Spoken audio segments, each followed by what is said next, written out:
Families are supposed to be safe havens, but sometimes, the people closest to us hide the darkest secrets.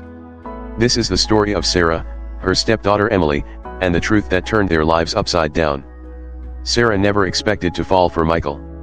After years of focusing on her career, she met him at a charity gala. He was charming, attentive, and his tragic backstory, losing his wife to an accident, made him seem vulnerable. When he introduced Sarah to his 15-year-old daughter Emily, she could see the strain in their relationship. Emily barely said a word and kept her head down. Michael brushed it off. "Teenagers are like that," he joked. They married within a year. Sarah moved into Michael's sprawling home and was determined to bond with Emily, but the girl remained distant. The first few months were tense. Emily avoided Sarah, spent most of her time locked in her room, and rarely smiled. Sarah noticed that Emily always flinched when Michael entered the room. One evening, Sarah found Emily sitting alone in the dark, staring at the floor. She reached out gently. "Emily, are you okay?" Emily looked up, her face pale. "I'm fine," she whispered before retreating to her room. Michael was quick to dismiss it. "She's dramatic, like her mom used to be. Just give her space." But Sarah couldn't ignore the unease growing in her heart. One day, Emily's teacher called Sarah. "I'm worried about Emily," she said. "She's been distracted and seems scared of something. Is everything okay at home?" Sarah reassured the teacher, though doubt crept into her mind. When she confronted Michael about the call, his reaction shocked her. "She's attention-seeking," he snapped. "She's always trying to make me look bad. Don't let her manipulate you." It was the first time Sarah saw anger flash in Michael's eyes, and it made her stomach churn. Weeks later, Sarah found a bruise on Emily's wrist while helping her fold laundry. When she asked about it, Emily froze. "I fell," she said quickly, avoiding eye contact. Sarah pressed gently. "Emily, you can tell me if something's wrong." But Emily shook her head and pulled her sleeve down. That night, Sarah couldn't sleep. Her mind replayed every interaction she'd seen between Michael and Emily.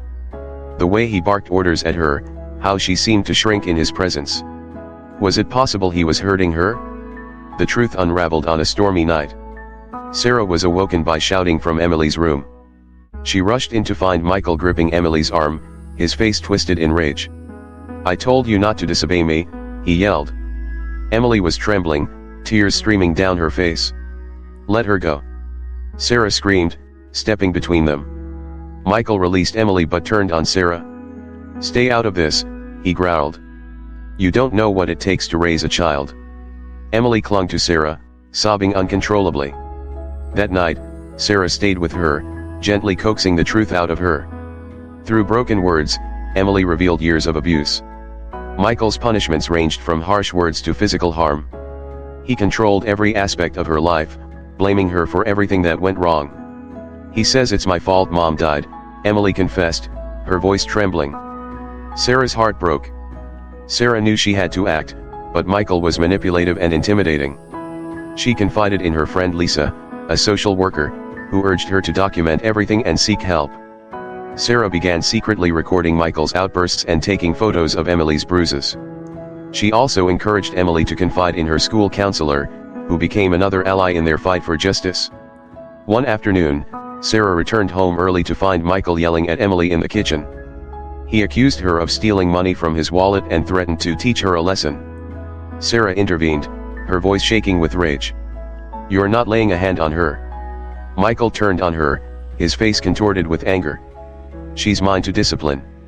You have no idea how ungrateful she is." Sarah had had enough. She called Lisa, who helped her and Emily pack their things and leave the house that night.